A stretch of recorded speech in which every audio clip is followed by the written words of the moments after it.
Hello everyone, and welcome to today's live broadcast, The Power of Nesting.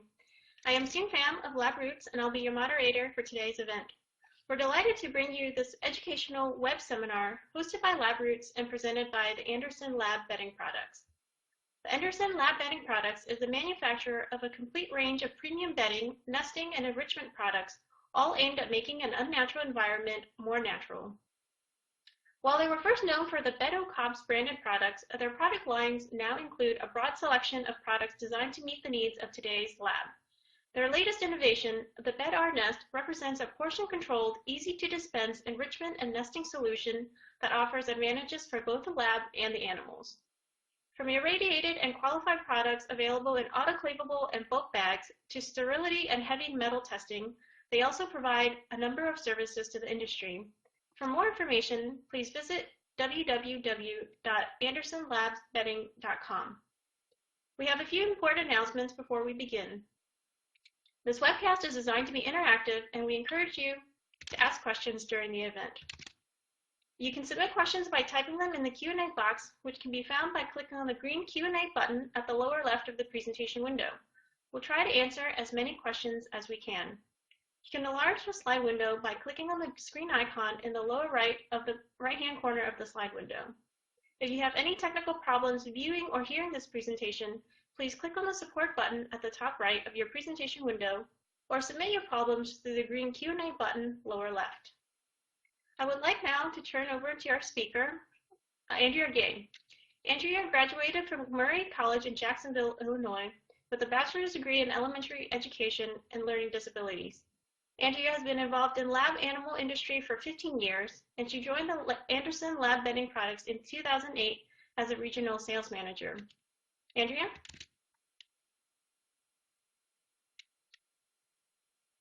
I'm going to give the talk on the power of nesting. Thank you all for attending my talk. I plan on covering the following information on nesting.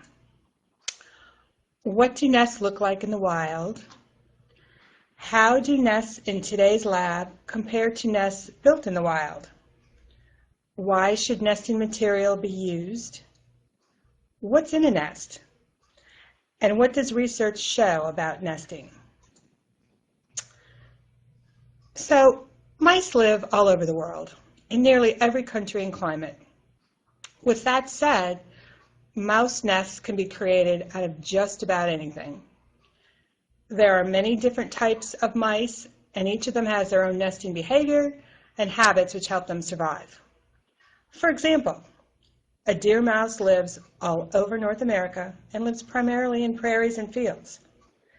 The white-footed mouse lives in forests and brushlands, and the canyon mouse makes his home in the desert. Many of us are familiar with the common house mouse, which makes his home inside our homes. Here's a picture of a mouse nest found in nature. Notice the different materials used to build this nest. This mouse has used feathers, straw, grasses, and leaves. Notice the shape of the nest, and this nest is about the size of a baseball. Judging by the materials used to make this nest, it is safe to say this mouse lives outside. Wild mice typically make a burrow underground if they live outside. This helps protect them from their natural predators. Most nests are made from whatever the female mouse can find. These nest examples are made in interesting environments. The picture on the left shows what looks like insulation to build the nest on the stove. The picture on the right has Kleenex and paper used to build the nest in the glove compartment of the car. It goes to show that nest making is instinctual. Mice will make a nest anywhere. It's what they do to survive.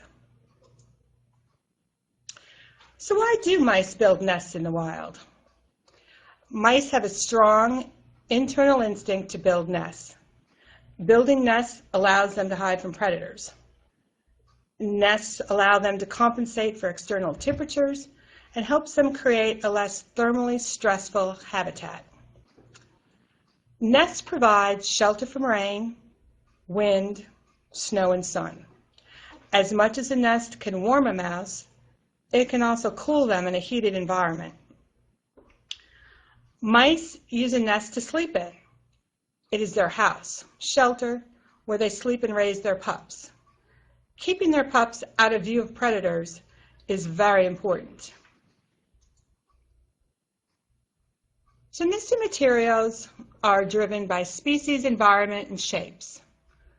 As we touched upon earlier, the environment where the mouse lives determines what materials are available for nest building. Wild mice will build a nest anywhere, inside rock walls, sand fields, in and under logs, even in your car. Mice often adjust abandoned burrows by adding extra entrances and tunnels, depending on the needs of the particular species. Nests are characteristically small and round and can vary in size from 3 to 6 inches in diameter. Mice like to shred any available material and then build the nest in layers. Here's a picture of a laboratory room. The typical lab environment for a mouse is quite barren. The cage environment for multiple housed mice consists of bedding, food, and water. Some facilities have enrichment added, but that is not required unless the animals are singly housed or breeders.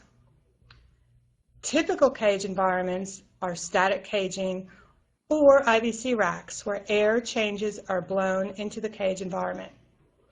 Most of the air coming into the cage is done at the bedding level with a certain number of air changes per hour. A couple of species typically used in the lab are the C57 black sixes and the bulb. C57s tend to be sensitive to noise, likely to bite and fight. Typically, they are an aggressive species. Bulbs have a high level of anxiety and are also aggressive. Mice in the lab environment are living in an unnatural environment that they have no control over. The temperature in the cage is colder than they prefer. In many instances, they have materials given to them for enrichment that do not lend themselves to nest building. Because of this, they tend to exhibit abnormal behaviors. Most nesting material given in the lab today is for singularly housed animals and breeders. Nesting material is not given to every mouse cage in the facility. Many studies and posters have been published showing that nesting material may help decrease abnormal behaviors. Happy mice don't exhibit abnormal behaviors. Offering nesting material enhances the well-being of lab animals as they are able to perform more of their species-specific behaviors. Breeding increases when nesting material is used. This may be attributed to the lack of abnormal behaviors such as cannibalization of pups. But it could also be attributed to using their energy on breeding performance. Some nesting material given in the lab could also be given as a fluke. It's added to fulfill the enrichment requirement. So let's talk about the beginning of nesting material. In 2004, a study was done regarding nesting. The mice were given a deep layer of bedding for burrowing and body temperature regulation. The problem with this was it only used one nesting behavior. The other problem was that using too much bedding does not allow the bedding to perform correctly, which then can compromise the cage environment. These two pictures show typical cages with nesting material used today. Note, they are of singularly housed animals. The cage on the left has a cotton square, and the cage on the right has a handful of crinkled paper. Remember, in nature, they drag all sorts of substances into their nests to build dome-shaped round nests. In the lab, generally, one material is given.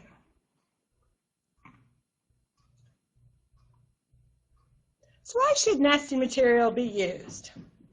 Well, lab rooms are too cold.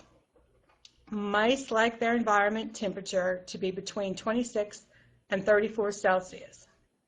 This has been documented. Most lab rooms are kept at 20 to 24 Celsius, where we are comfortable. IVC racks are becoming more popular. With this, we are pumping air changes in at the bedding level, and the animals have nowhere to hide from the cold draft. The cold temperatures and the inability to stay warm adds stress, increases food consumption, and increases abnormal behaviors. Providing nesting materials allow the mice to control their environment. They not only perform their instinctive behaviors, but these materials give them control over the temperature in their environment. We know mice will alter the quality of their nests in response to ambient temperature. Adding nesting materials helps animal welfare by reducing the variables in the study added by stress. Being a warm-blooded animal, rodents generate their own heat.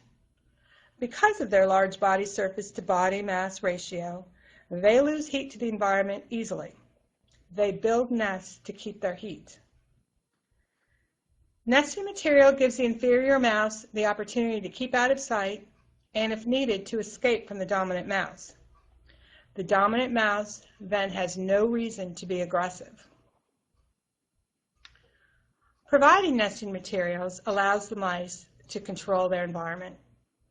They not only perform their instinctive behaviors, but these materials also give them control over the temperature in their cage environment.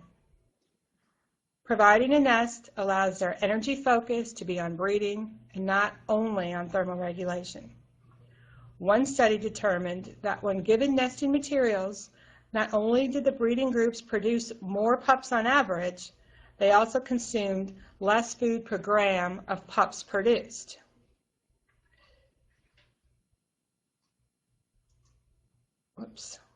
Sorry. So let's talk about the power of nesting. When nesting material was introduced in caging during studies, barbering stopped, fighting stopped, animals ate less, breeding improved, and the animals just seemed happier. More and more studies are being published today that prove that giving mice nesting material not only as enrichment, but as a cage requirement, along with water, food, and bedding, stops many abnormal behaviors we see in the lab today. In giving an enriched environment, that includes nesting material, allows for more complex nest building, chewing, foraging, and tunneling. Reduction in stress improves the care of pups, as well as reduction in stress adds no variables to the study. So, could research actually have been improved?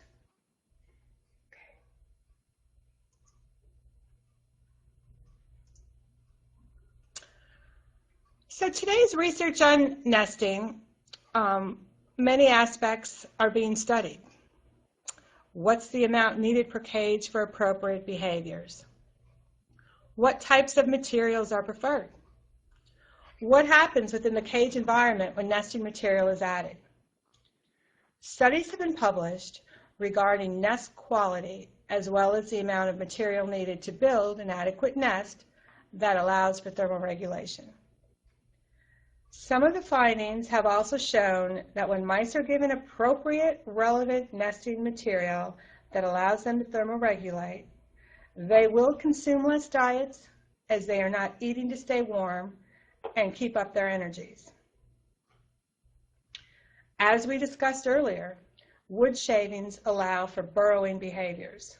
This addresses only one of their nesting instincts. Paper nesting products allow the animals to build a nest. They are able to manipulate the paper and utilize more of their natural instincts of chewing, fraying, weaving, and fluffing.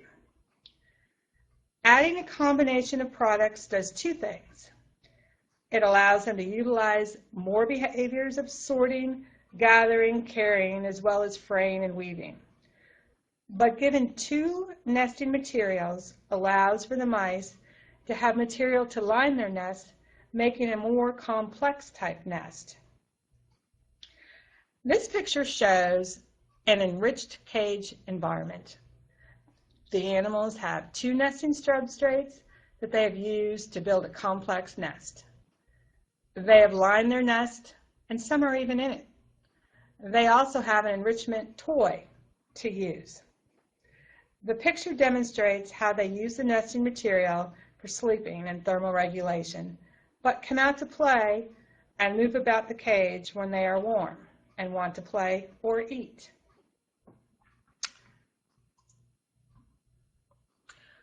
So let's talk about establishing a nesting program. When your facility starts to look at adding nesting to your husbandry requirements, the first question to ask would be why? Are you looking to improve the cage environment? Is thermoregulation and the animals' need to regulate their temperature important to you? Are you looking to improve breeding? Animal welfare?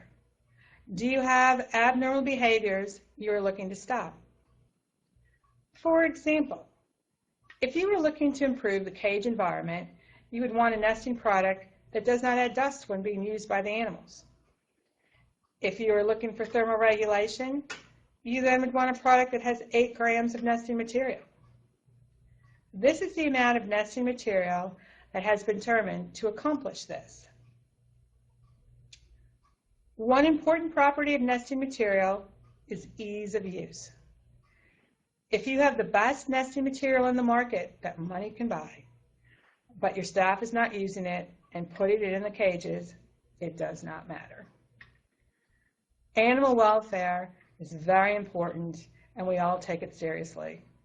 Giving them products that do not allow for nesting is frustrating for them. All of these points need to be considered when deciding on a program and which products to use. Cost is always a factor, but it should not be the driving force. You need to remember your goal.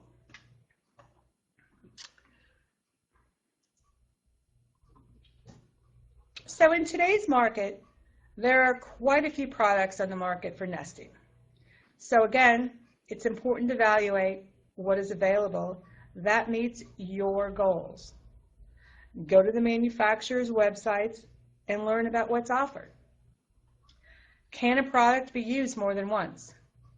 This is not only cost effective, but also allows the animal to not be as stressed during a cage change.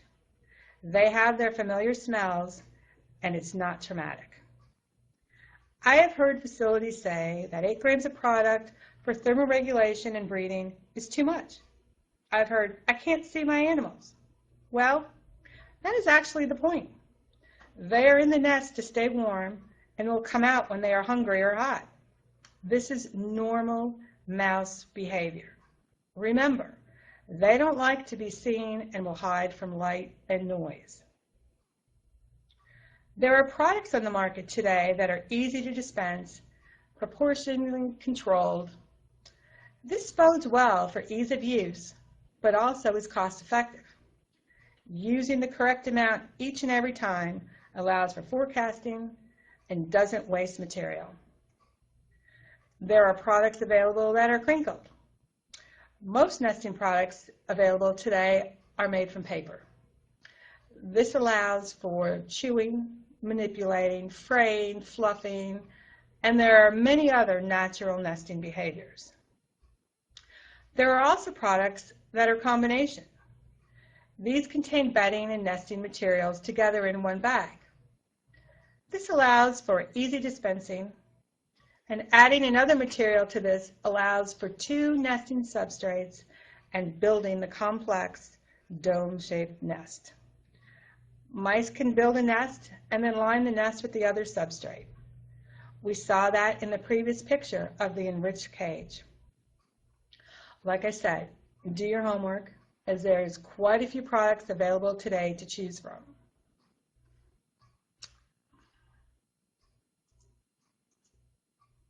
So let's review this.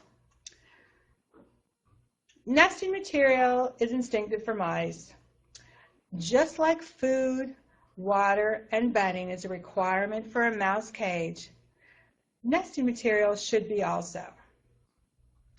It is a natural instinctive behavior and allows them to make an unnatural environment more natural.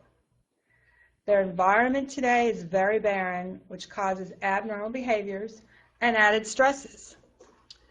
Figure out what you're trying to accomplish with your nesting program. Are you giving them a nest for thermoregulation and animal welfare? Are you trying to increase your breeding? Are you trying to give them some control over their environment? Or are you just trying to add something to check off a box that you put something in the cage?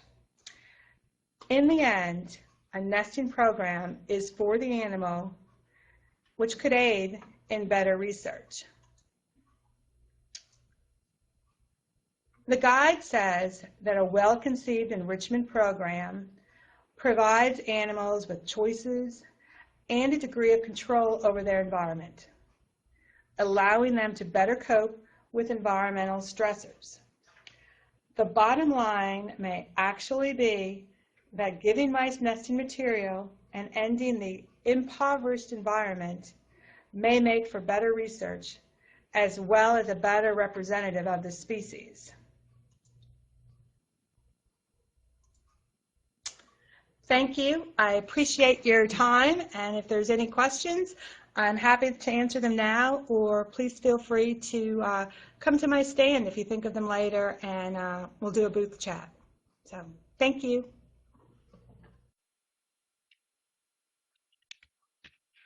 Well, thank you, Andrea, for that very informative presentation. So during the Q&A session, I would like to remind our audience of how to submit questions. You can submit questions by typing them in the green Q&A box, which can be found by clicking on the green Q&A button at the lower left of the presentation window. We'll try to answer as many questions as we can. Our first question for Andrea is from Christina, who asks, in Switzerland, providing nesting material is a legal requirement, but no indication is given on quality and quantity of nesting material. Is there a preferred material, and what is the minimal amount per mouse? Well, Christina, that's a very good question. So not only in Switzerland, but nowhere is there a mandate as to how much nesting material to use. Most mandates say you need to put something in the cage for singly housed animals or just for breeders. Lots of studies have been done in the past 5-6 years that state if you're looking to thermoregulate, you need 8 grams of material. Now, what does that mean? 8 grams of material for how many animals? So what I tell my facilities now is that, we start with 1.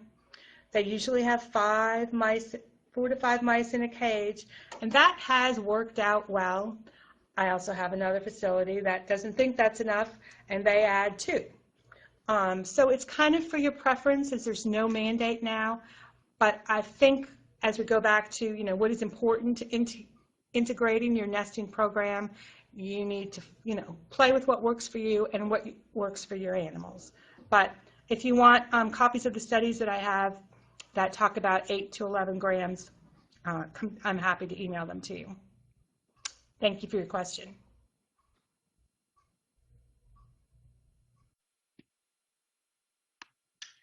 Okay, great. That was a great answer.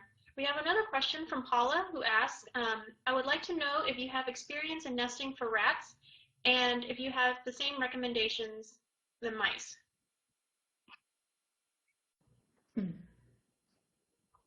I actually do have a little experience with nesting for rats. Most people think rats don't nest, but they do.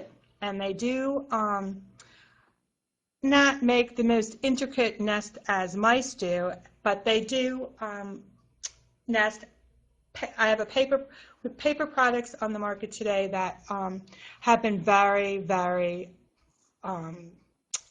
have done very well with rats. They have liked them. Besides the nesting, it's the tunneling, and they I always thought that 8 grams, because is what was recommended for mice, would be too little for rats.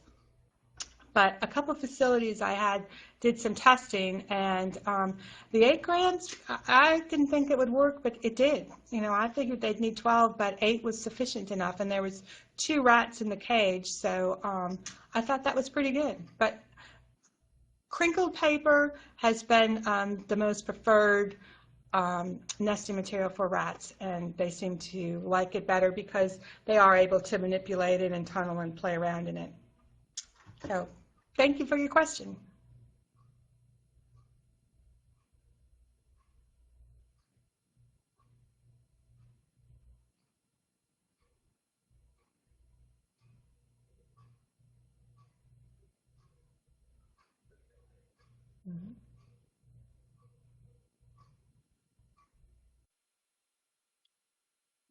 Okay, we have another question along the same line. Marcel from the University of Texas, San Antonio says, excellent presentation. What is the single best material for mice versus rats? For example, we tend to use nestlets for most mice, except nudes, and Enviro Dry for rats. But I want to hear from you what your advice is for the ideal nesting material.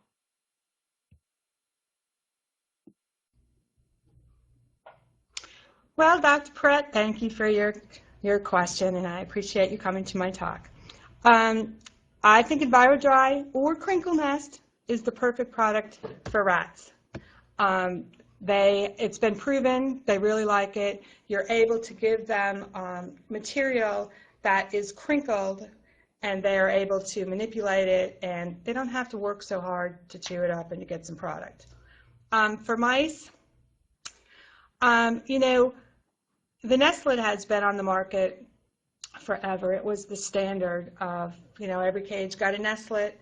But with studies being done and, you know, time moving on and learning more things, it's really not the best product now. I mean, by itself, it's not enough material. I mean, they have, I think it's 3 grams, they have a 2 and they have a 1, which has been proven isn't enough material, and it does have a lot of dust issues, which is why people don't use it for nudes.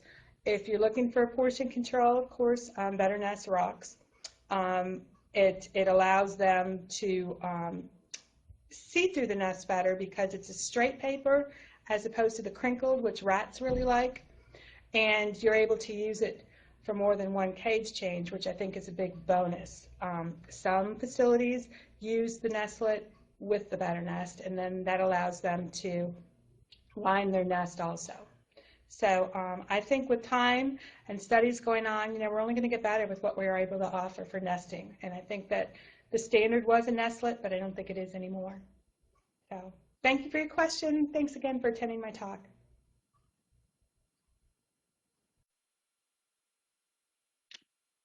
Well, that was very interesting. So Andrew, you mentioned that the nesting amount is 8 grams, but a user asks, what if the nesting material we use is less than 8 grams, and how would that affect thermal regulation?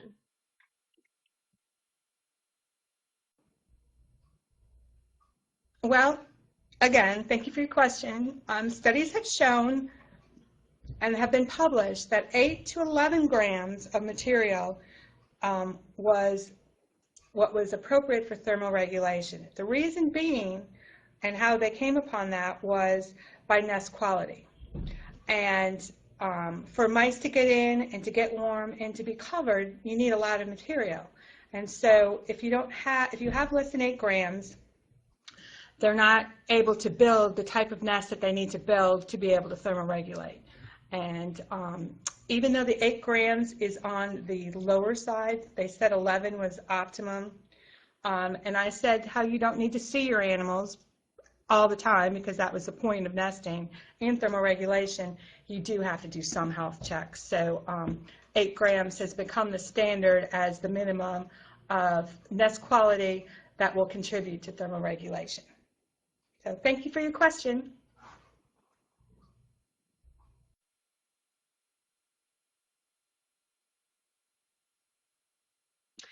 Okay, we have one comment from Marcel from the University of Texas San Antonio again, who says, "Thank you for your response. We placed hypertensive rats on EnviroDry and saw a 10 to 20 decrease in their mean blood pressure. I was so impressed by that response." Do you have any comments to that, Andrea? EnviroDry, or again, crinkle nest. EnviroDry or crinkle nest, you know, being the crinkled paper. So if I found if you give rats straight paper, it is stressful because they have to do something with it. But with the crinkled, you can put a handful in, and they not only like nesting, they love to roll around in it. They're foraging, they're tunneling. Of course, it would help lower their blood pressure because they're having fun. They have something that is good for them and that they actually can use, because you know a lot of places give rats an ilabone, and okay, they can chew with that, but that's not nesting. And I really think that it's part of their instinct and what, you know, they've been bred for years and years and years. They have to have a house, and I think EnviroDry or crinkle nest is a very good product for rats. It's the only thing I really recommend. So thank you for your comment, Dr. Pratt. I'm glad it's working for you.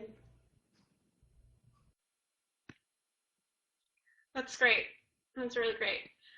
So we have one more question, and the person says, "If 8 grams are recommended, why does your better nest come in 4 grams as well?"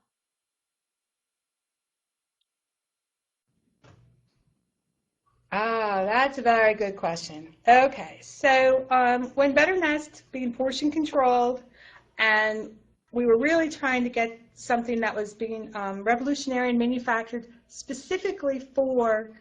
um, specifically for thermoregulation, and all the studies had been done with that. So in our experience of taking it to market, a lot of facilities thought that it was too much, and again, they couldn't see their animal, which is the point. So we offered a 4 gram to, you know, the Andersons like to listen to their customers and see what they need. With taking the 4 gram to market, I have found more people don't use it because they'll take a sample of it and put it in their cage and go, well, there's not enough paper in there. Well, that's right, because you need 8 grams for what you're trying to accomplish. So again, when you come up with a nesting program, you need to decide, you know, is cost factor going to drive it, or is it thermoregulation, animal welfare, stopping abnormal behaviors? You know, then you need to really look at what product you're going to use, because to just throw something in there to say you did, you're not actually helping the animal, but you're also not working your program and thinking about the animal welfare, which, you know, we all take very seriously. So we did offer a 4 gram. It's not a big seller because, again, it doesn't do what the 8 gram and what most people want nesting material to do. But we'll give people a choice. So thank you for your question. I hope that answers it.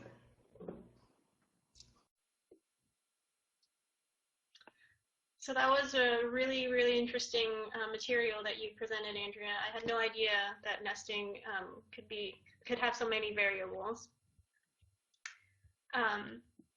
So if there are no more questions, I would like to thank our speaker again and ask Andrea if she has any final comments.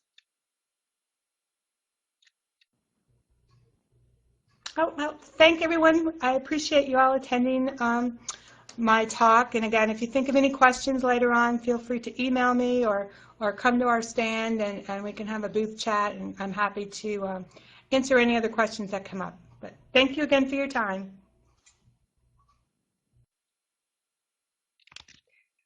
Well, once again, thank you, Andrea, for a fantastic presentation. It was really, really informative. Today's webcast will be available for on-demand through August of 2016. You will receive an email from LabRoots alerting you when this webcast is available for replay, and we invite you to forward that announcement to your colleagues who may have missed today's live event. See you again next time, and goodbye.